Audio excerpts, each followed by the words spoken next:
right. Welcome, welcome, welcome. Here we are.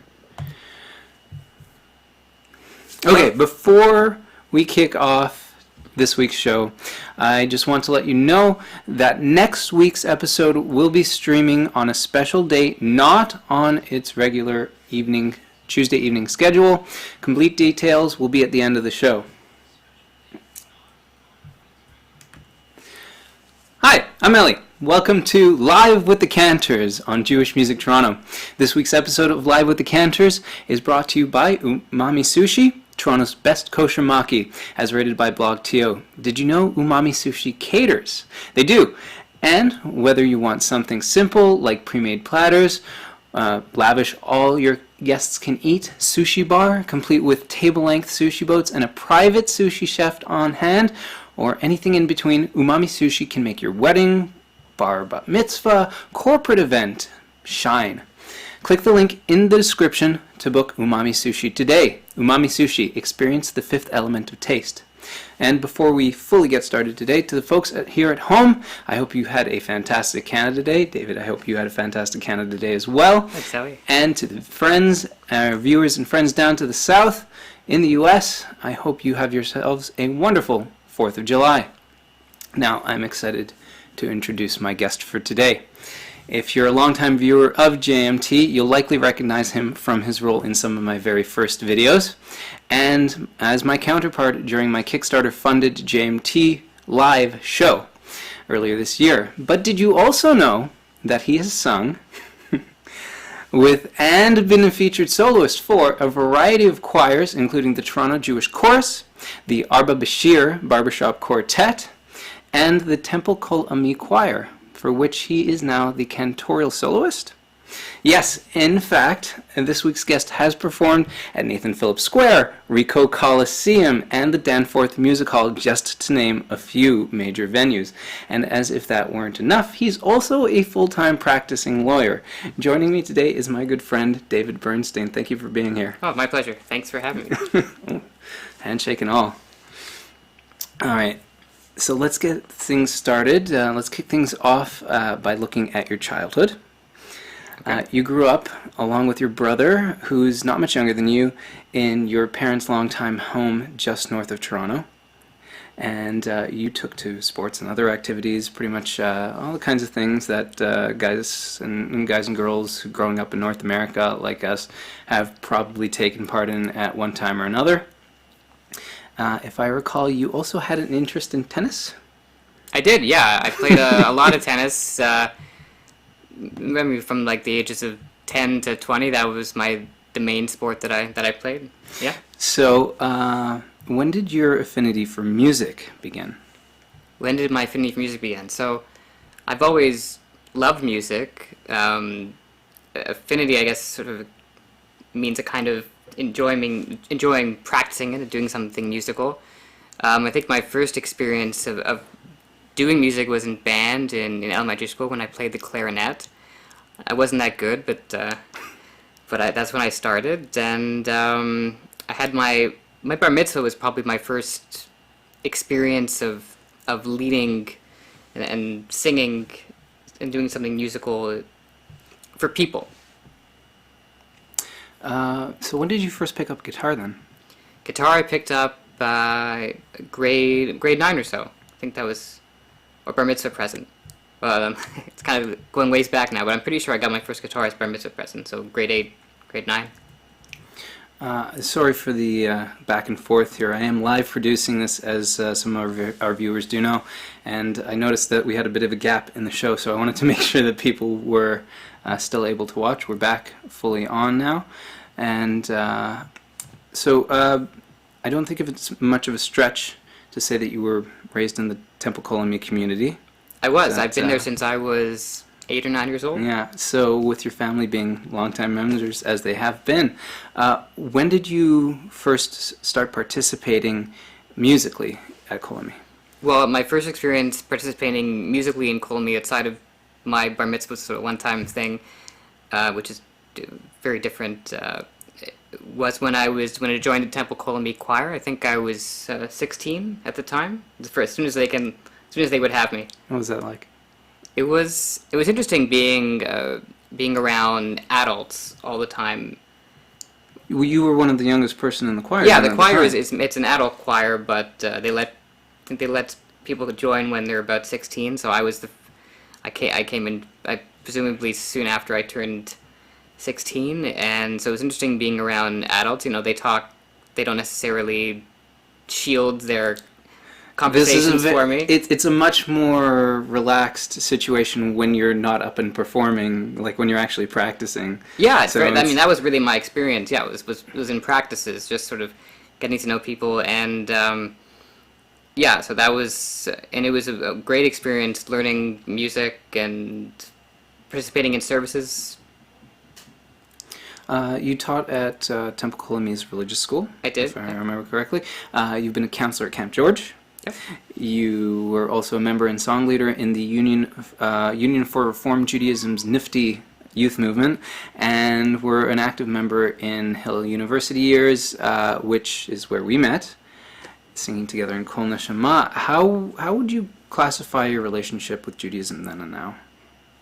How would I classify it? So I guess, you know, through my young adulthood, in high school, I was a very active Reformed Jew. I would go to services most Friday nights, and I would be in synagogue most Saturday mornings. At our synagogue, it's a little bit different. We have religious school on Saturday mornings, so you have the kids attending school, while the adults, you know, if they want, they can go to Torah study or to go to services. That's still our practice now, and so for my high school years, I would go to services Friday night and go to synagogue Saturday morning, either being teaching or leading service, or not leading services, or going to services, and then during my young adulthood, as much as I participated in Kol Neshama, there was a little bit of a dip in my participation in the congregation throughout the year. I was still in the choir, but I guess I was branching out and exploring different ways of enjoying a weekend, and so I didn't always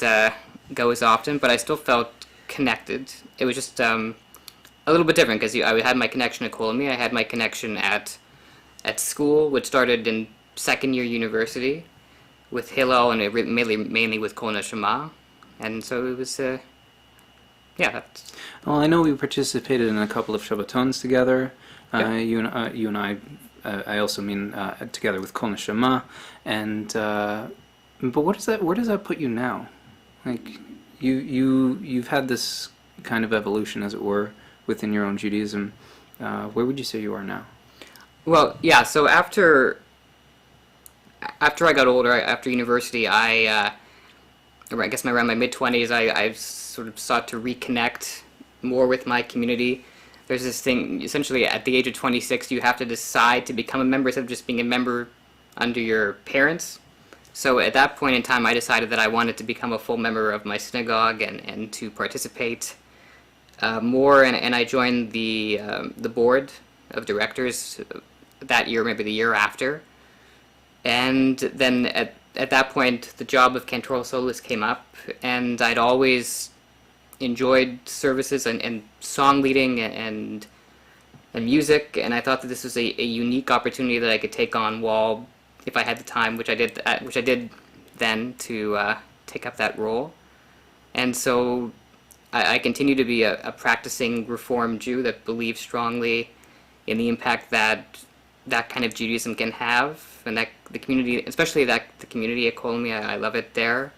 And yeah, so I see myself as a very strongly practicing Reformed Jew that's agnostic but spiritual and finds a lot of meaning in music. So when you say when you classify yourself that way, what does that mean to you?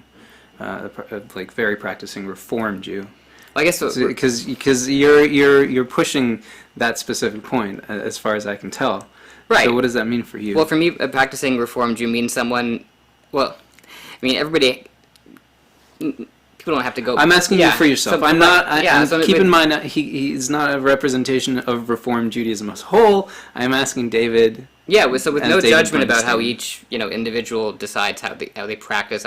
For me, what that means is I go to services regularly. I mean, I'm leading services, but I go to them regularly. I go to Torah study just to do some Jewish learning, and I participate in all the holidays, and I I like, when possible, to have a Shabbat family meal. I think that's important.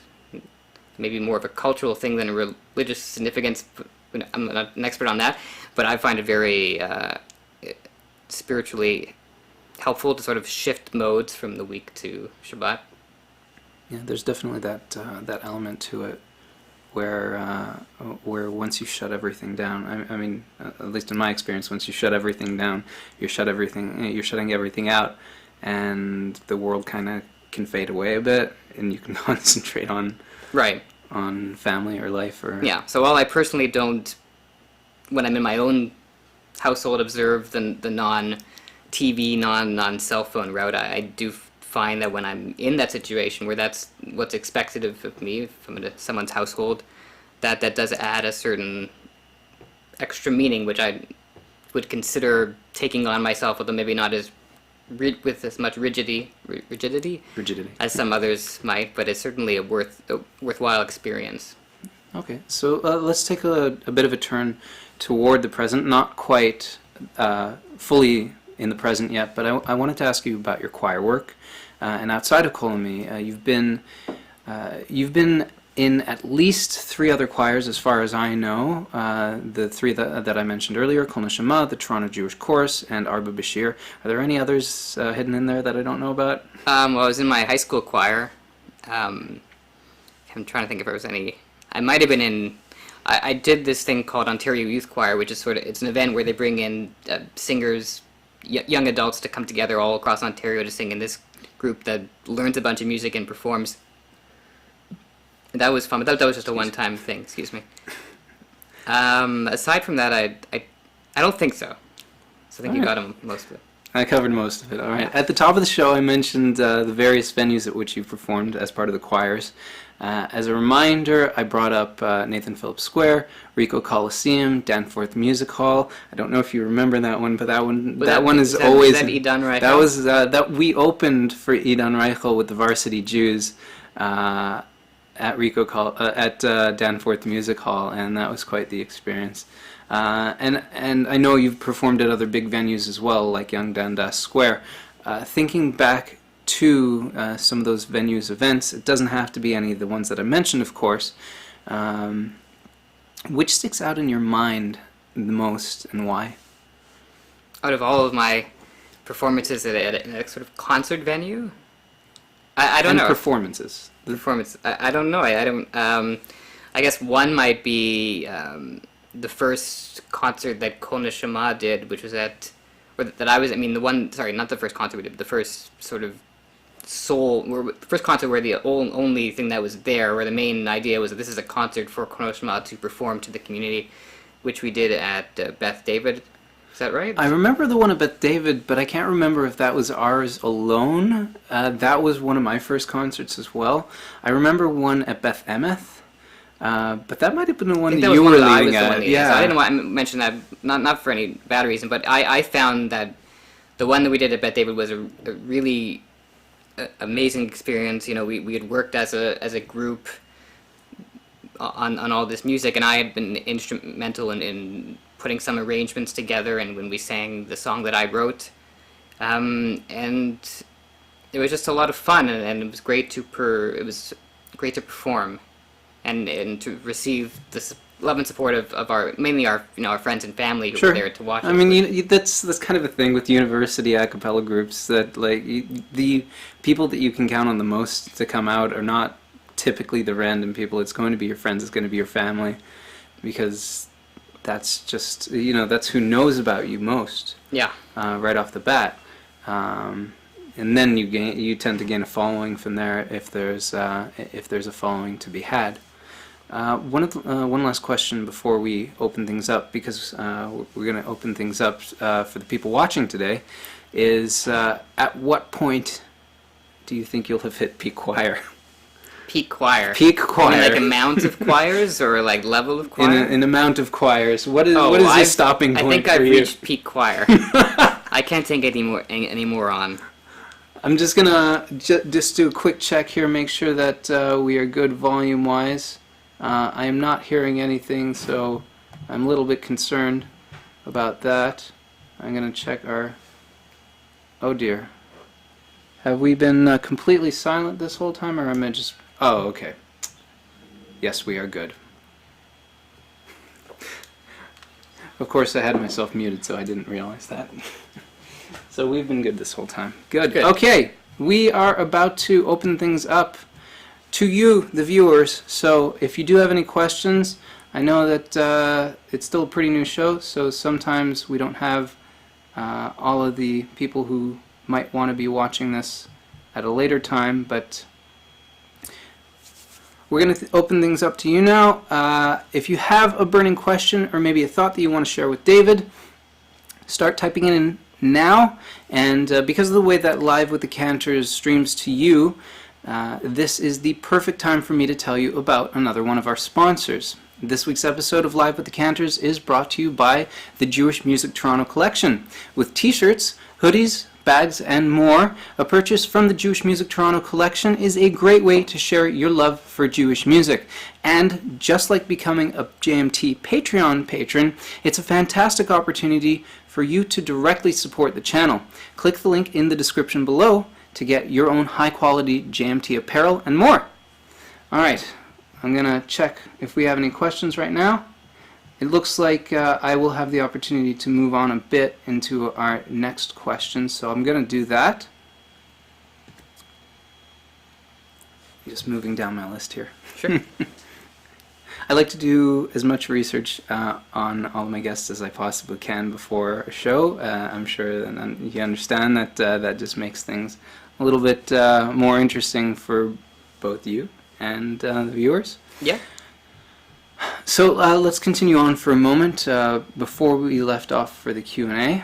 As you worked with, or at the very least have been a part of her choir, and given her work as a cantorial soloist and both her and her husband's stature in the Toronto Jewish music scene, I'd be remiss not to bring up the name Judy Edelman Gershon, of among many other items, by the way, of Judy and David fame.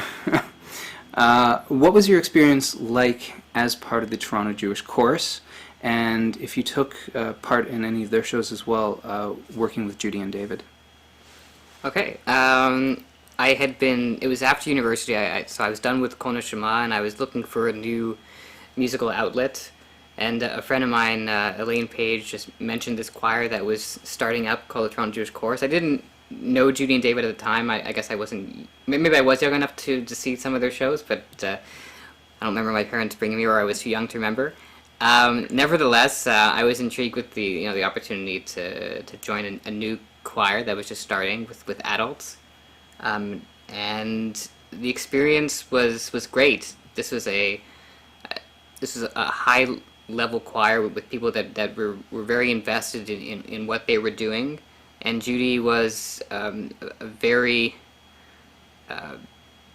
great director, very spiritual, very knowledgeable in music, and really, and she's very personable. She got to know. I mean, I got to know her pretty quick. It feels like everybody who's experienced it feels like they get to know her, and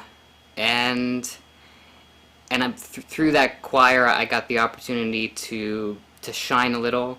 She auditioned everybody individually, so maybe she thought that I might be up for some solo work when it came up, and when it did, I had the opportunity to do that, and that for me was fantastic. I mean, I had I guess a little bit of solo work that I had done with Kol Neshama, but not much. I didn't take the lead too much in that choir.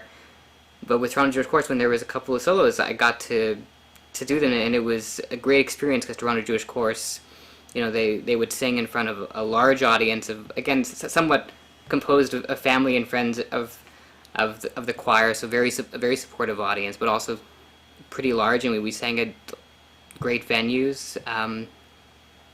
And Judy has been a monumental support to me in terms of my moving to the Cantorial Soloist role, and in terms of, and she's also supported our quartet, our Bob Bashir, where we all came from the Toronto Jewish Chorus. So she supported. I was going to mention that, yeah. She supported us. I think I can't remember if she's the one that sort of brought me in there or suggested me. So she's in any event, she's certainly somewhat responsible for that quartet formation and my involvement in it. And I can still call her anytime, and she's happy to help me with cantorial work or just general advice, and I really appreciate her friendship. What would you call her direction style? Her direction style, let's say dynamic, detail-oriented. She has something, when she has something in her mind about what something's supposed to sound like, she will push the choir until they can attain it. She certainly seems, because I've also gotten to see her perform before, as someone who has a particularly good ear, and an ear for what she wants to hear as well from the people she's working with. Yeah, definitely. Yeah. So. And just because you mentioned David, I don't work with him that much, but he's also been a really helpful person to talk to about music, about anything really, and I've enjoyed listening to him when he leads service. He's got a lot of energy, and it's always really fun going to see their Hanukkah show and being able to see them at a completely different because that's world. Full on Judy and David there, right? Yeah, so that's been fun too. So as you mentioned, you met the guys of Arba Bashir. I'll call them your co-crooners. Sure. In the Toronto Jewish Chorus, and you perform with them during Jewish Music Week and also the Sing Toronto Vocal Arts Festival. What prompted you guys to actually branch out into your own group? And of all the genres you could possibly choose from, why barbershop? Okay, well, the two gentlemen who are still there's myself, David Weiner, Larry Grupp, and Brooke Jacobs. Larry Grupp and David Weiner are very involved in the barbershop community, so okay. I think they took the opportunity, being in the chorus, maybe they had an idea of having some kind of Jewish quartet, and so they brought a baritone in. His name was Marshall, but then later on he went away for a while, and so Brooke took over. And they were looking for a lead, and again, I can't remember if it was Judy or someone else in the chorus that suggested that I join them. So they gave me a song, and at the end of a Toronto Jewish chorus rehearsal, I sang. I think I was sight reading, and then I sung along, and it sounded great, and it was a new experience for me. I mean, Kol Shema was a cappella, and there was some small amount of voices mixing it, but this was different. It was four guys. The harmonies are a little closer. And these guys had a lot of, experience in a small group, so the harmonies were hitting pretty consistently. You guys do sound very tight. I will say. Thank you. I've listened to you guys live, and I've also watched a few of your performances on YouTube. You can actually go on David Weiner's YouTube channel, and he has a few performances of Arba Bashir, or you can go to arbabashir.com. I'll link it below. You can find it in the description. And see some of that yourself. You guys really do sound quite tight in your harmonies and just the flow of the songs. Yeah, so that was my first experience in that kind of harmonizing, and that's what brought me in. I was never a big barbershop person. I mean, I that's not really my type of music, or at least when I was looking for different things. But it was unique and it was interesting. And I've loved all of it. It's definitely a different performance style as well. I find that, especially having performed with you, it's almost a different persona. Yeah. Where you're still a bit relaxed, but yeah, the guys are more expressive than I am. But yeah, it's suddenly like they bring out this other side of you that has the ability to let go just a bit. Yeah, I think that music in general offers an opportunity to leave yourself and just get, at least for me, and just enjoy the music and give the kind of performance that the music requires of you or would suggest. So whether it comes from deep inside my heart or not, I certainly feel whatever it is I'm performing, and especially for barbershop. Oh, I lost my place here. All right. Yes. The quartet doesn't just do barbershop or classic barbershop takes on classic the quartet doesn't just do barbershop classics or barbershop takes on classic Jewish or Israeli songs.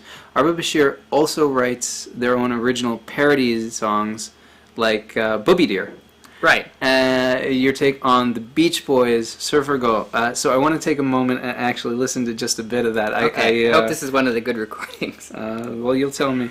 Okay.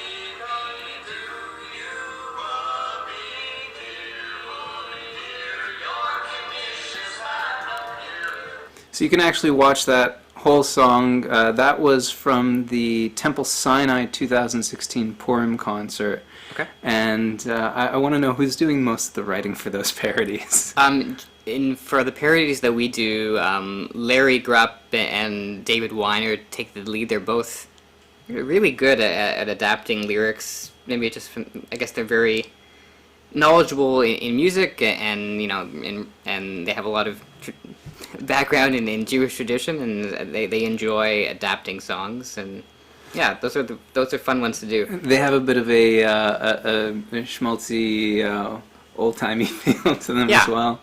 Yeah, And those Yiddish words fit in well. Yes, there are quite a few different, very Ashkenazi dishes mentioned within that song. I can't say that I know all of them yet, but Have I'm you working tried? on it. Have you tried some of the dishes that are mentioned? Well, I mean, rugelach, I think. So Yeah, that's no problem. But I think someone's explained to me what kishka was, but I don't remember it, and I don't think I've had it. Really? Yeah. So I'm happy to try for them those at your for place those who sometime. don't know, kishka. I don't usually put kishka in my cholent, honestly. But yeah, for those of you who don't know out there, kishka is well traditionally a filled intestine. With it's like grains and stuff, but nowadays it's much more vegetarian. Even though the cholent itself has usually got meat in it, cholent being a type of stew that's cooked over a very long period of time. I don't know why I'm going into this right now, but it suddenly just came up. So, okay, we've talked about your choirs, the choirs that you've been a part of. Why have you never decided to branch out on your own? Be like As a solo artist, not just a soloist, but a solo artist. Well, I mean, professionally, I went to school not for music as much as that might have been a lot of fun. I chose to go into the sciences, and I've written some of my own music, but as much as I've enjoyed that process, I haven't pursued it that much in, I guess, my 20s, which would have been the time to fully explore it. So I guess the reason why I didn't explore it is a mix of a realistic view of my own talent, or what I thought at the time was that, and the decision to focus on a different career path while still wanting to enjoy music. I guess I didn't make it my primary focus. It's very much a hobby for you, is what you're saying. It certainly had been, yeah, during in the past, yeah. Right. And interesting that you mentioned the sciences, because I did mention that you're a full-time lawyer now, but I do remember you used to work for Environment Canada. I did. You were in meteorology.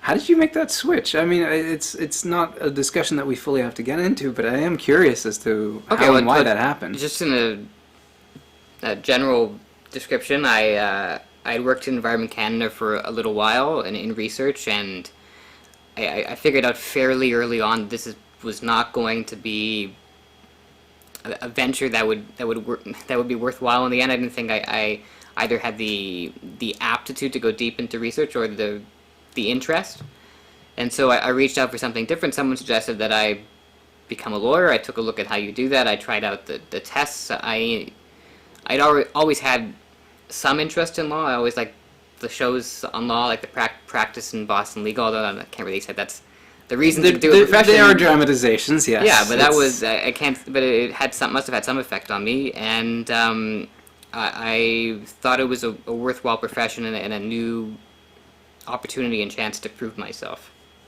Fair enough. Fair enough. Excuse me. Not that I'm pressing you on it. I'm just asking. So in a couple of minutes, we're going to take a look at the special thing that you've brought to share with our audience today. But first, I want to turn to your work as a cantorial soloist, because after all, that is why you're here. Okay. You took the leap from regular choir member to cantorial soloist at Temple Kol Ami in 2016. And that process didn't just include an audition, but a complete interview, as far as I'm aware, and a call for references. It calls to references. How nervous were you about whether or not you would be taken on for the position?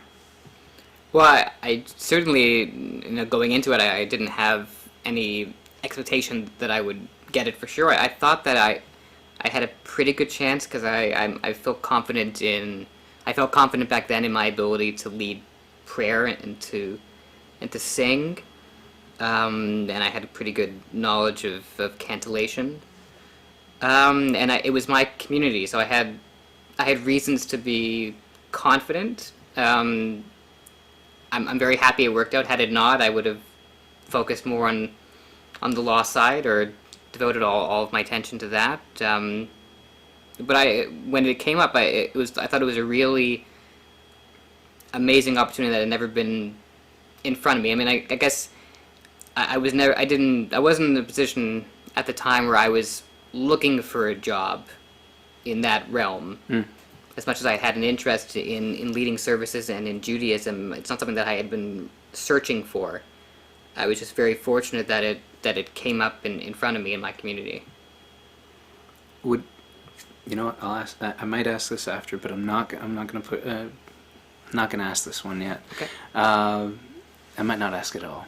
You might just have to send me a message asking me later on what I was thinking. But can you explain some of the differences of what it means and your responsibilities as a cantorial soloist compared to a cantor? Okay. Well, my role at Kol Ami is to lead services, to work with, to lead services, including high holidays and festivals, to work with the choir, to, in some sense, advocate or organize for different sort of the direction musically where the congregation is going, and in different groups that exist. One of them that I run is the band that we have that does this thing called Rock Shabbat, where we have people on guitar, on piano, on drums. That's called shticks, it's right? Called shticks, yeah. So I'm heavily involved in that. Now, how my role would differ from clergy, I mean, I guess what the role of a cantor is in different congregations can differ. I'm sure it can vary, but I'm not heavily involved in clergy work or in education. I have some aptitude and interest in that, but that's not the role that the cantorial soloist plays at Kol Ami. So when you're up there, given the space, it's a bit different. I know I've been to Kol Ami a few times, so I'm not sure exactly where you would be standing, and I haven't gotten the opportunity to come see you lead services myself. But when you're up there, wherever you are standing, in whatever position, what's going through your head? What is your feeling? For instance, on the high holidays. What am I thinking? What's going on in here? I guess it depends greatly on what I'm doing. I try not to be in my own head.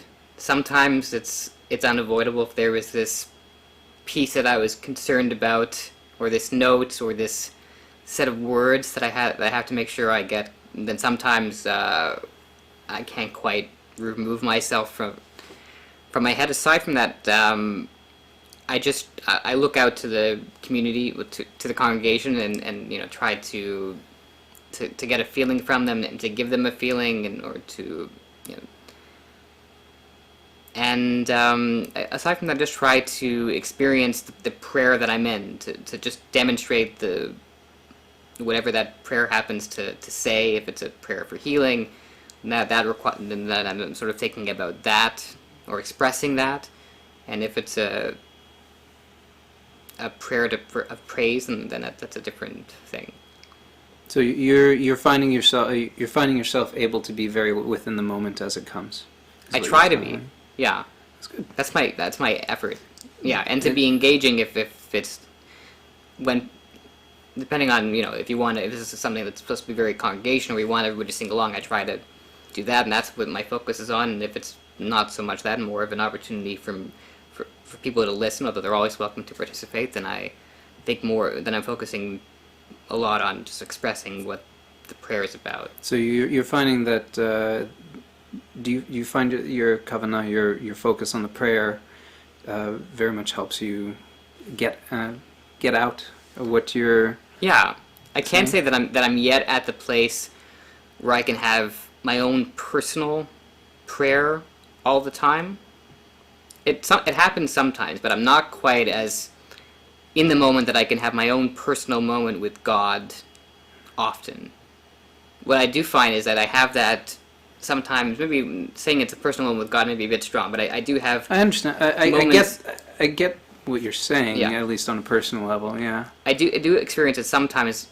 Often, actually, when I'm with the band or with the choir, where there are other people participating with me, and where it's not just me hearing myself and my guitar and the congregation with me, but me hearing all the different people at our congregation who are participating, playing guitar or singing, and just hearing, you've experienced the moment where you have music comes together and it just feels right. It's for me. I always find that it's almost like a buzz that just like it hits you, and suddenly you have like this tear of warmth right about here. Yeah, it just sort of like for me like a release.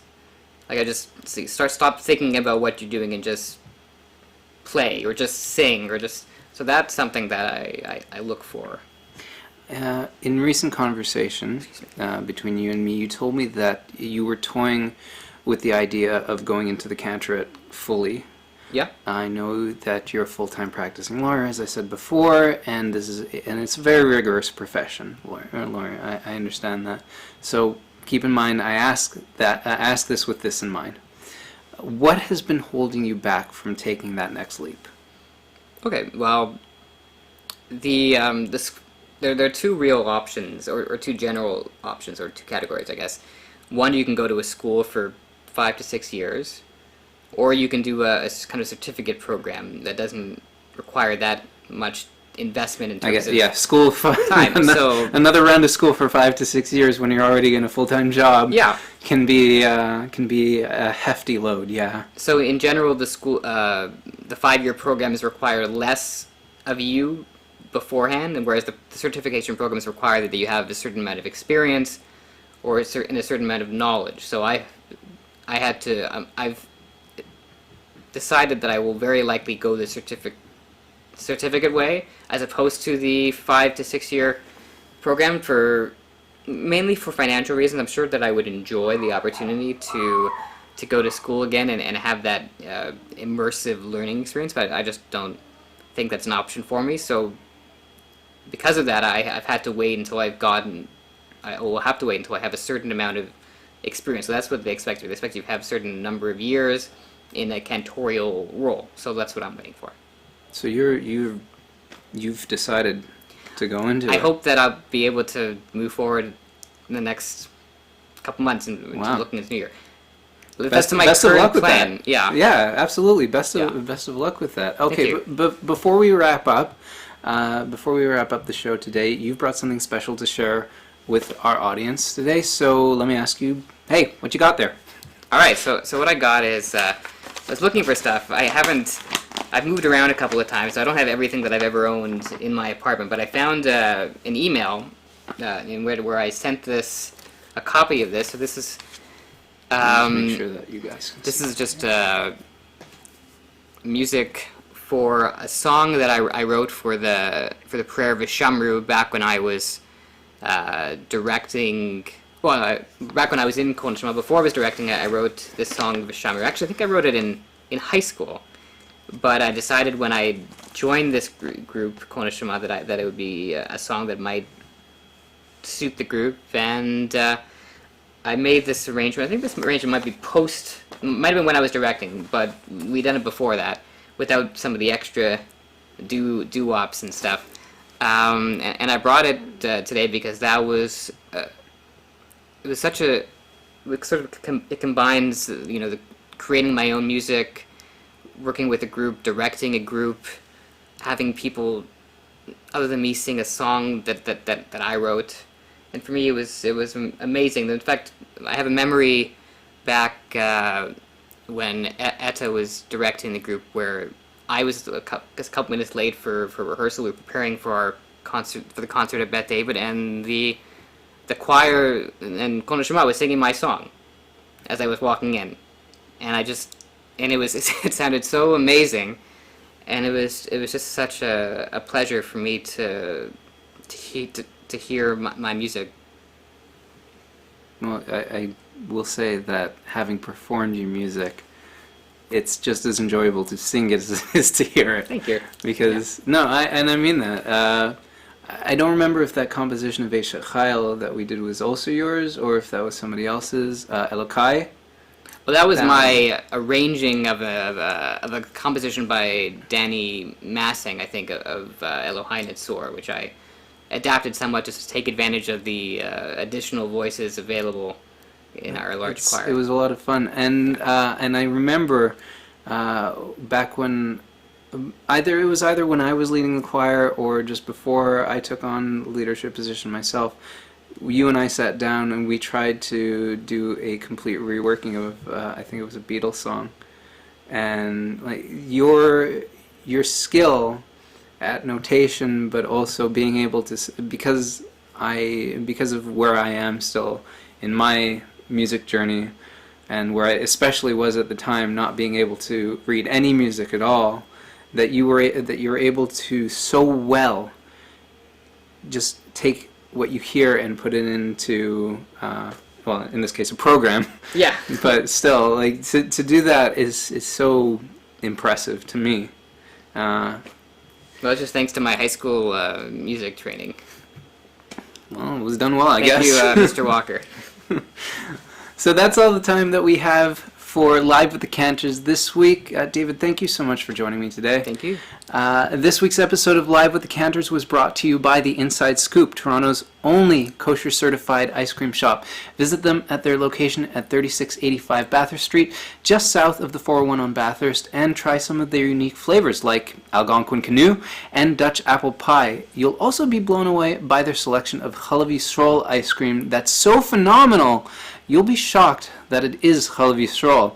Click the link in the description below to browse their menu and even order a ready-to-go treat for delivery.